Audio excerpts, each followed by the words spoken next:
नमस्कार दोस्तों, स्वागत है एक बार फिर आपका हमारा यूट्यूब चैनल उन्नत शिक्षा में। तो हमारा जो चैप्टर चल रहा था वो चल रहा था हमारा उत्पादन फलन। उत्पादन फलन में हमने सबसे पहले अल्पकालीन उत्पादन फलन और दीर्घकालीन उत्पादन फलन के बारे में पढ़ा था। यदि आपने वो वीडियो नहीं देखा है तो इस वीडियो के डिस्क्रिप्शन बॉक्स में जाकर आप उस वीडियो को देख सकते हैं। आज हम करने वाले हैं परिवर्ती कारक के कुल उत्पाद, सीमांत उत्पाद तथा औसत उत्पाद। परिवर्ती कारक के कुल उत्पाद यानी टीपी, सीमांत उत्पाद यानी एमपी और औसत उत्पाद यानी एपी, इन सब के बारे में हम जानेंगे और ये देखेंगे कि इन तीनों में क्या संबंध होता है। तो सबसे पहले अगर हम बात करें देखिए कुल उत्पाद की, तो कुल उत्पाद का क्या मतलब होता है। कुल उत्पाद होता है जब हमारे स्थिर कारक जो है वो हमारे क्या है, उनमें कोई भी चेंज नहीं हो रहा है। मैंने आपको बताया था कि स्थिर कारक हमारे कौन से हो गए, प्लांट एंड मशीनरी हो गई, भूमि हो गई, ये ऐसी चीज़ें होती है जिनको बदला नहीं जा सकता।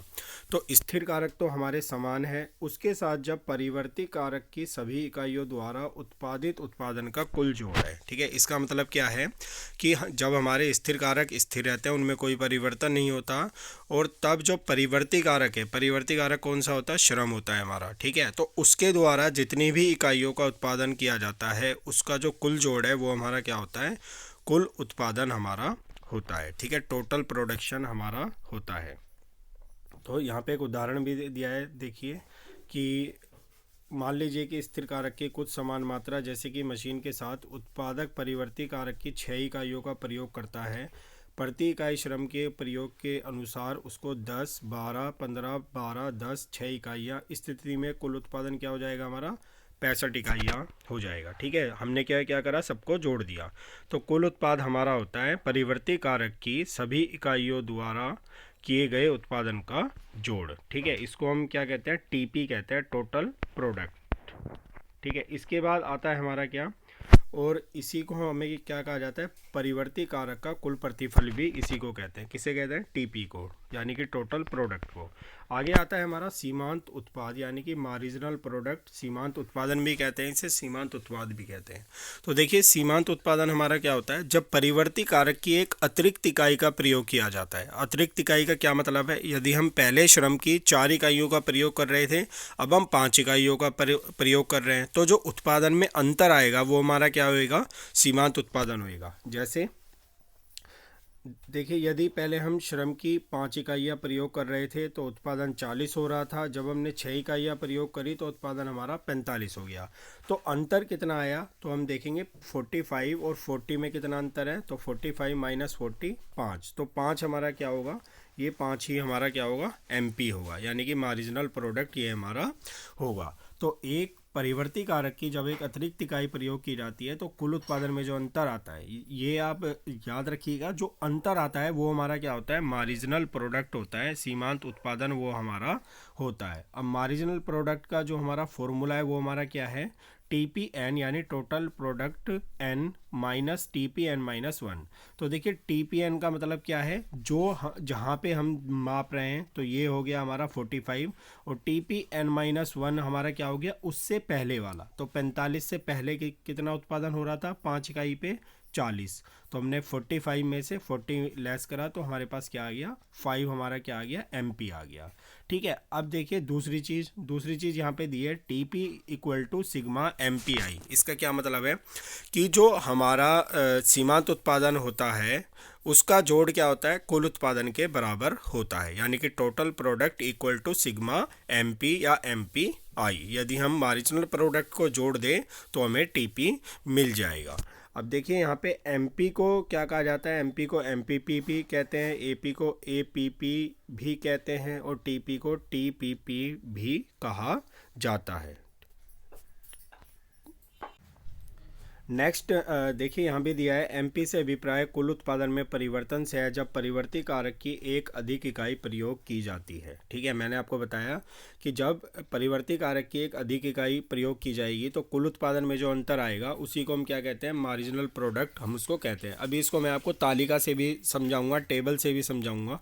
ठीक है, उसके बाद आता है हमारा औसत उत्पाद। औसत उत्पाद यानी कि एपी, एवरेज प्रोडक्ट। ये हमारा क्या होता है, ये हमारा होता है कि श्रम की एक इकाई द्वारा जो उत्पादन किया जा रहा है वही हमारा क्या है, एवरेज प्रोडक्ट है, औसत उत्पाद है। ठीक है, औसत उत्पाद परिवर्ती कारक की का प्रति इकाई उत्पादन है। ठीक है, तो एपी बराबर हमारा क्या हो गया, टीपी अपॉन में एल, यानी कि जो हमारा एवरेज प्रोडक्शन होता है वो हमारा क्या होता है, यदि हम कुल उत्पादन को श्रम की इकाइयों से डिवाइड कर दें तो हमारे पास में क्या आ जाता है, एपी आ जाता है, और ये प्रति इकाई उत्पादन होता है। देखिए जैसे जब हम 5 इकाइयों का उत्पादन जब हम श्रम की 5 इकाइयों का प्रयोग कर रहे थे तो कुल उत्पादन 40 था, तो हमने एपी निकालने के लिए क्या करा, कुल उत्पादन को हमने श्रम की इकाइयों से डिवाइड करा, तो 8 हमारा क्या आ गया, ये हमारा आ गया औसत उत्पाद। ठीक है, तो देखिए औसत उत्पाद से अभिप्राय उत्पादन प्रक्रिया के दौरान प्रयोग हुए परिवर्ती कारक के प्रति इकाई भौतिक उत्पादन से है।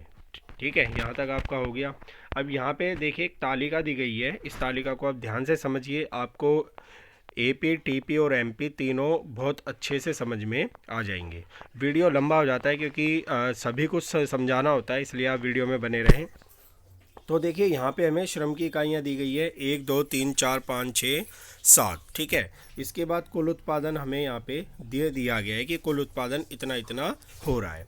अब देखिए एपी हम कैसे निकालेंगे, एपी का फॉर्मूला मैंने आपको क्या बताया था, टीपी अपॉन एल, यानी कि टोटल प्रोडक्ट अपॉन में लेबर यानी कि श्रम की इकाई हम करेंगे तो हमारे पास एपी आ जाएगा। तो यहाँ पे देखिए आप एपी निकालने के लिए 50 भाग 1 85 आएगा, 90 भाग 2 45 आ गया, 120 डिवाइड 3 40 आ गया, 140 डिवाइड 4 35 आ गया। इसी तरह से हम इसको डिवाइड करते गए और हमारे पास में यहाँ पे एपी हमारा आता गया। ठीक है, दूसरा एमपी हमारा क्या होता है, एमपी होता है हमारा क्या था बताइए, एमपी का formula TP N minus TP N minus 1। ठीक है, इसका मतलब क्या होता है कि टी पी एन यहाँ हो गया एन माइनस 1, यानी कि इससे पहले वाला। अब इससे पहले वाला तो हमारे पास कुछ और है नहीं, तो हम उसको ज़ीरो मान लेंगे, तो T P 1 minus T P 0, तो 50 में से हमने क्या घटाया 0, क्योंकि इससे पहले हमें कुछ दिया हुआ नहीं है। तो हमारा यहाँ पे क्या आ गया, यहाँ पे हमारा 85 आ गया। आगे देखिए 90 माइनस 50 40 आ गया, 120 माइनस 90 30 आ गया, 140 माइनस 120 20 आ गया, और 150 माइनस 140 10 आ गया, और 150 माइनस 50 0 आ गया, और 147 माइनस 150 क्या आ गया हमारा, ये हमारा -3 आ गया। अब देखिए यहाँ पे अगर मैं सीमांत उत्पादन की बात करूँ तो यहाँ पे क्या दिखाई दे रहा है साफ, कि जो सीमांत उत्पादन है वो क्या हो रहा है, घट रहा है। देखिए 50 से 40 हुआ, 30 हुआ, 20 हुआ, 10 हुआ, 0 हुआ, उसके बाद में ये -3 हो गया। ठीक है, यदि हम एवरेज प्रोडक्शन को देखें तो वो हमारा पहले घटा, देखिए 45 45 35, ये भी हमारा क्या हो रहा है, घट ही रहा है। ठीक है, कुल उत्पाद हमारा क्या हो रहा है, देखिए ये पहले बढ़ रहा है। ठीक है, ठीक है, बढ़ते बढ़ते यहाँ पे स्थिर हुआ, यहाँ पे 150 हुआ, स्थिर हुआ, और उसके बाद में घटना आरंभ हो गया। अब जो इनके हमारे कर्व बनेंगे वो भी हमारे इसी तरह बनेंगे। अब देखिए टीपी बराबर क्या हो गया, एपी इंटू एल। भाई सीधी सी बात है, यदि हमारा एपी बराबर टीपी अपॉन एल है तो टीपी बराबर क्या हो जाएगा, एपी इंटू एल। ठीक है, तो अब हम इसमें देखिए आगे आते हैं, और टीपी बराबर मैंने आपको ये शुरू में भी बताया था कि जो हमारा मार्जिनल प्रोडक्ट होता है वो हमारा क्या होता है, उसका जोड़ टीपी के बराबर होता है। कैसे होता है देखिए, अभी मैं आपको यहाँ पे दिखाता हूँ। देखिए यदि हम यहाँ पे देखें, ठीक है, तो हमारा क्या है, एमपी का जोड़, तो देखिए 50 + 40 क्या हो गया, 90 टीपी के बराबर, और 90 + 30 120 टीपी के बराबर। ठीक है, और इसमें 20 जोड़ा तो 140। तो हमारा एमपी का जो जोड़ है वो किसके बराबर है, टीपी के बराबर है। ठीक है, इसीलिए यहाँ पे लिखा गया है TP equal to sigma MP. और एपी मैंने आपको बताया था टीपी अपॉन एल होता है, तो यदि हम टीपी निकालेंगे तो क्या हो जाएगा, ये हो जाएगा हमारा एपी इंटू एल हो जाएगा। ठीक है, एमपी ऑफ 6 यूनिट, 6 यूनिट का एमपी निकालना है तो हम क्या क्या करेंगे, पहले 6 यूनिट पर देखेंगे टीपी यहाँ पे जो हमारा है वो कितना है, और उससे पहले वाले को हम क्या क्या कर देंगे, लेस कर देंगे। तो हमारा 6 पे भी 150 है और 5th पे भी 150 है, तो हमने क्या करा, इसको लेस कर दिया, तो हमारे पास क्या आ गया, 0 आ गया। ठीक है, टीपी का फॉर्मूला वही है, मैंने भी आपको बताया, इसी तरह से ये हो गया हमारा। ठीक है, ये सब रिपीट हो रहा है। अब यहाँ पे आता है, देखिए क्या सीमांत उत्पाद मार्जिनल प्रोडक्शन कभी नेगेटिव हो सकता है, तो देखिए कुछ विशेष परिस्थितियों में ये ऋणात्मक हो सकता है, नेगेटिव हो सकता है, विशेषकर उन अवस्थाओं में जब अत्यधिक रोजगार अथवा अदृश्य बेरोजगारी पाई जाती है। तो आपको इस स्टेटमेंट को विशेषकर ध्यान रखना है कि एमपी तभी ऋणात्मक होगा जब अर्थव्यवस्था में या तो एक्सेसिव एम्प्लॉयमेंट हो या फिर क्या हो, अदृश्य बेरोजगारी हो। अब देखिए यहाँ पे है हमारा कि कुल उत्पाद, टोटल प्रोडक्ट और सीमांत उत्पाद, मार्जिनल प्रोडक्ट तथा औसत उत्पाद में क्या संबंध होता है। ठीक है, हमें इसमें क्या क्या बताया गया है, संबंध बताया गया है कि टीपी और एमपी में क्या संबंध है और एपी और एमपी में क्या संबंध है। देखिए पहले यहाँ पे एक तालिका है जिसमें जो है तीनों को दिखाया गया है, दिखाता हूँ मैं आपको। देखिए यहाँ पे आपका एमपी है, यहाँ पे आपका टीपी है और यहाँ पे आपका एपी है। ठीक है, भूमि की इकाइयाँ, मैंने क्या कहा था कि जो स्थिर कारक है उसमें कोई भी चेंज नहीं हो रहा। हम पहले भी एक एक ही भूमि यूज़ कर रहे थे, अब भी हम एक एक यूज़ कर रहे हैं। लेकिन जो परिवर्ती कारक है, परिवर्ती कारक कौन सा होता है, श्रम, इसको हम क्या क्या कर रहे हैं, इसको हम बढ़ाते जा रहे हैं। ठीक है, अब देखिए सबसे पहले हम देखेंगे इसमें टोटल प्रोडक्ट। तो देखिए टोटल प्रोडक्ट, जब एक इकाई, जब 0 श्रम का था तो 0 था, जब हमने श्रम की 1 इकाई का उत्पादन किया तो 6 हो गया, जब 2 इकाई का उत्पादन किया 20 हो गया, 48, 72, 80, 84 और यहाँ पे हमारा क्या आ गया, 80 आ गया। ठीक है, अब आपको पता है कि एमपी निकालने के लिए हमें क्या करना पड़ता है, TPN-1।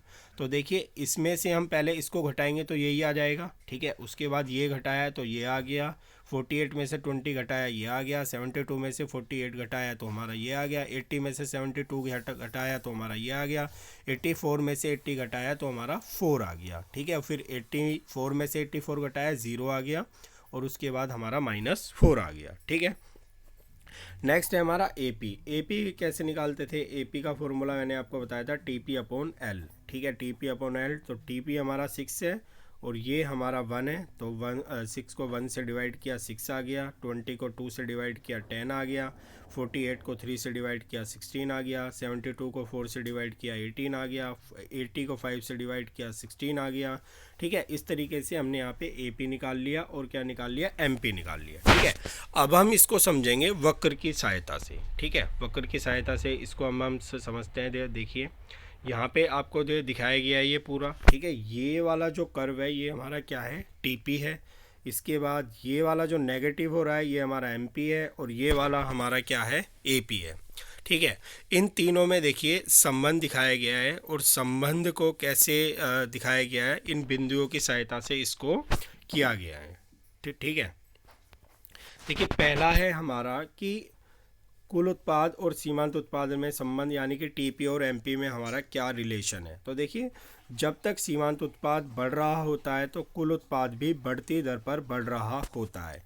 अब ये बढ़ती दर पर बढ़ना क्या है, बढ़ती दर पर बढ़ना क्या है कि पहले जितना बढ़ा उससे ज़्यादा बढ़ेगा। ठीक है, जैसे देखिए कि परिवर्ती कारक की तीसरी इकाई तक चावल का सीमांत उत्पाद 6 से 14 से 28 टन बढ़ रहा है। ठीक है, अब इसको मैं आपको समझाता हूँ कि ये हमारा क्या है। देखिए ये जो हमारा टीपी है ये तब बढ़ती दर पर बढ़ता है जब हमारा जो एपी है वो हमारा क्या होता है, बढ़ रहा होता है।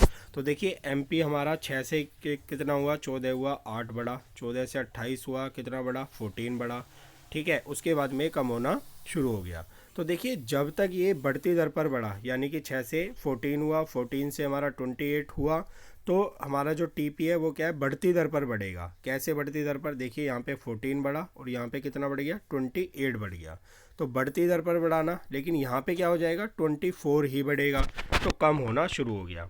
तो हमारा पहला संबंध क्या है कि जब हमारा सीमांत उत्पादन बढ़ रहा होता है तो कुल उत्पादन बढ़ती दर पर बढ़ता है। ठीक है, जब तक हमारा जो एमपी है वो हमारा क्या है, बढ़ रहा होता है, तब तक जो हमारा कुल उत्पादन है वो बढ़ती दर पर बढ़ता है यहाँ तक। ठीक है, यहाँ पर ये बढ़ती दर तक बढ़ता है क्योंकि यहाँ पर जो हमारा एमपी है वो हमारा बढ़ रहा है। ठीक है, नेक्स्ट क्या संबंध है इसका, नेक्स्ट है देखिए जब सीमांत उत्पाद घटना शुरू हो जाता है तो कुल उत्पाद केवल ह्रासमान दर पर बढ़ता है। देखिए मैंने आपको अभी इस तालिका में बताया था कि यहाँ तक तो ये बढ़ रहा है, लेकिन इसके बाद क्या हुआ, घटना शुरू हुआ, तो यहाँ पर हमारा घटती दर से ही बढ़ेगा। क्योंकि देखिए यहाँ तक ये 28 बढ़ रहा था, अब के कितना बढ़ेगा, 24, फिर कितना बढ़ेगा, 18, तो क्या हो गया, घटती दर पर बढ़ रहा है। तो इसका मतलब क्या है हमारा, इसका मतलब है कि जब सीमांत उत्पाद घटना शुरू हो जाता है तो कुल उत्पाद केवल ह्रासमान दर पर बढ़ता है। यानी कि देखिए जो कुल उत्पादन है वो पूरी तरह से एमपी पर निर्भर है, उसके घटने या बढ़ने की दर। जब सीमांत उत्पादन बढ़ेगा तो कुल उत्पादन बढ़ती दर पर बढ़ेगा, जब सीमांत उत्पादन घटेगा तो कुल उत्पादन हमारा घटती दर पर बढ़ेगा। बढ़ेगा तो सही लेकिन घटती दर पर बढ़ेगा। ठीक है, इसके बाद देखिए, इसके बाद लास्ट है हमारा, जब सीमांत उत्पादन शून्य है, जब एमपी शून्य हो गया तो कुल उत्पादन में कोई वृद्धि नहीं होगी। अब आपको मैं दिखाता हूँ, देखिए यहाँ पर हमारा जो एमपी है वो हमारा क्या है, शून्य है। तो हमारा क्या हुआ है, कुल उत्पादन में हमारी कोई भी वृद्धि यहाँ पर नहीं हुई है, कुल उत्पाद हमारा क्या हो गया है, स्थिर हो गया है। ठीक है, तो ये वाला बिंदु अब आपको समझ में आ गया होगा कि जब हमारा सीमांत उत्पादन एमपी शून्य होता है तब कुल उत्पादन में कोई भी वृद्धि हमारी नहीं होती है। और ऐसा तब होता है जब शून्य सीमांत उत्पादन के कुल उत्पादन अधिकतम होता है। यानी कि जब हमारा सीमांत उत्पादन शून्य होगा तब हमारा कुल उत्पादन क्या होगा, अधिकतम होगा। देखिए अब यहाँ पर जब हमारा सीमांत उत्पादन शून्य है तो कुल उत्पादन हमारा क्या है, जब हमारा सीमांत उत्पादन शून्य है तो कुल उत्पादन क्या है, अधिकतम है 84। इससे ज़्यादा इस तालिका में कहीं भी टीपी हमारा नहीं है। तो तीसरा संबंध देखिए हमारा ये हो गया। चौथा संबंध है हमारा, जब सीमांत उत्पादन शून्य अथवा ऋणात्मक हो जाएगा परंतु औसत उत्पाद सदा धनात्मक रहेगा। ठीक है, मैं दूसरे संबंध पर आ गया। सीमांत उत्पाद की बात कर रहे थे हम। सीमांत उत्पाद जब ऋणात्मक होगा तो कुल उत्पाद क्या होगा, गिरना शुरू हो जाएगा।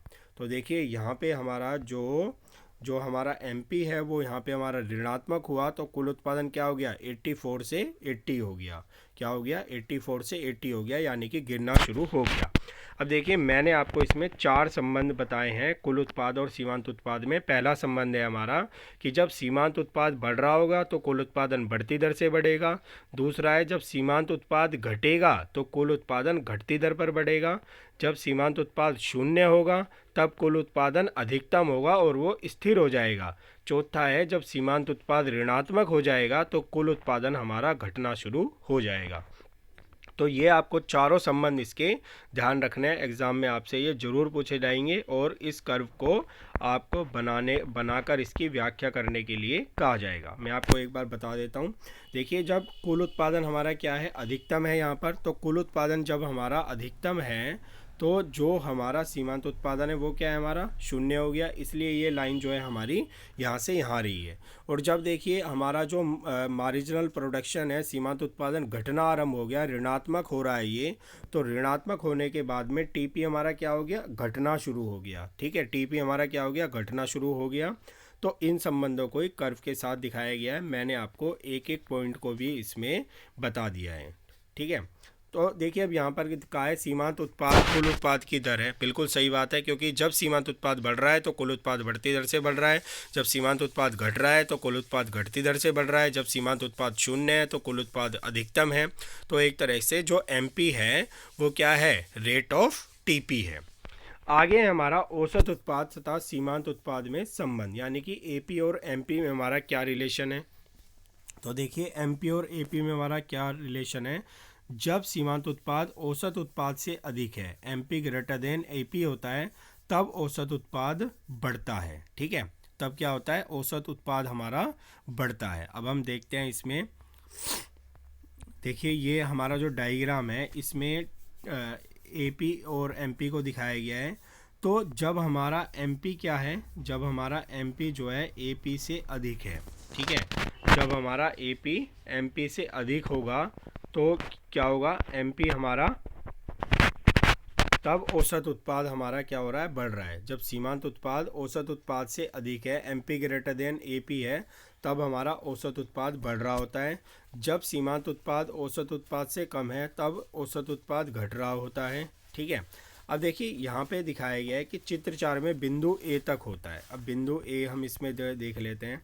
तो देखिए बिंदु ए हमारा यहाँ है, तो यहाँ पे क्या है, ए पर, यहाँ पर जो हमारा एमपी है वो हमारा क्या है, एमपी हमारा एपी से अधिक है। ठीक है, यहाँ पे देखिए यहाँ पे यही बताया गया है कि एमपी एपी से अधिक होता है तब औसत उत्पाद बढ़ रहा होता है। ठीक है, जब एमपी हमारा, देखिए एमपी यहाँ पे हमारा क्या है, एपी से अधिक है, तो हमारा क्या है, औसत उत्पाद बढ़ रहा होता है।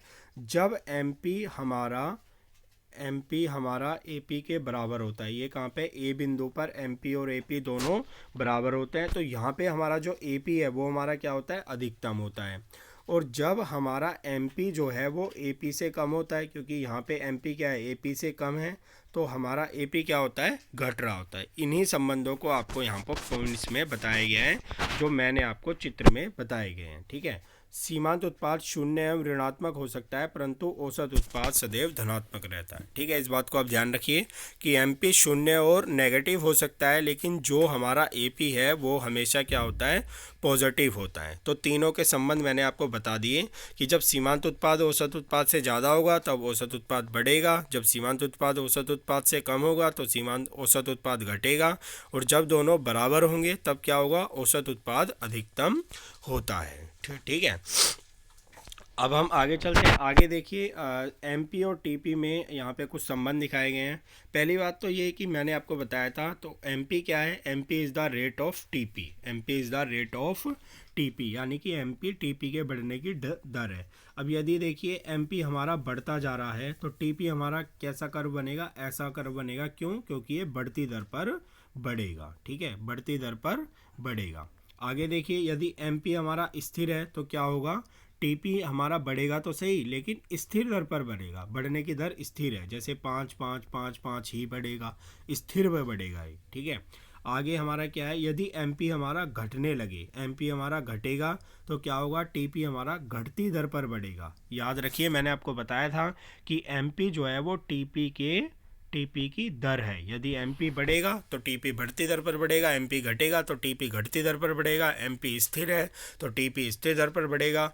ठीक है, इस तरीके से इन दोनों का ये संबंध है। और जब हमारा एमपी नेगेटिव और ज़ीरो हो जाएगा तो टीपी हमारा क्या होगा, जब एमपी हमारा ज़ीरो होगा तो टीपी हमारा अधिकतम होगा, और जब एमपी हमारा नेगेटिव हो जाएगा तो टीपी हमारा घटना शुरू हो जाएगा। तो मैंने आपको इन पॉइंटों को समझाने की अच्छी तरह से कोशिश की है। इसके बाद हमारा इस चैप्टर का केवल एक पॉइंट रह जाएगा, परिवर्ती अनुपातों का नियम। ठीक है, परिवर्ती अनुपातों का नियम हम नेक्स्ट वीडियो में करेंगे। यदि आपको हमारा वीडियो अच्छा लगा तो इस वीडियो को अपने फ्रेंड्स और क्लासमेट्स के साथ शेयर कीजिए, और आगे इसी तरह के कंटेंट और आंसर की के लिए हमारे चैनल को सब्सक्राइब कीजिए।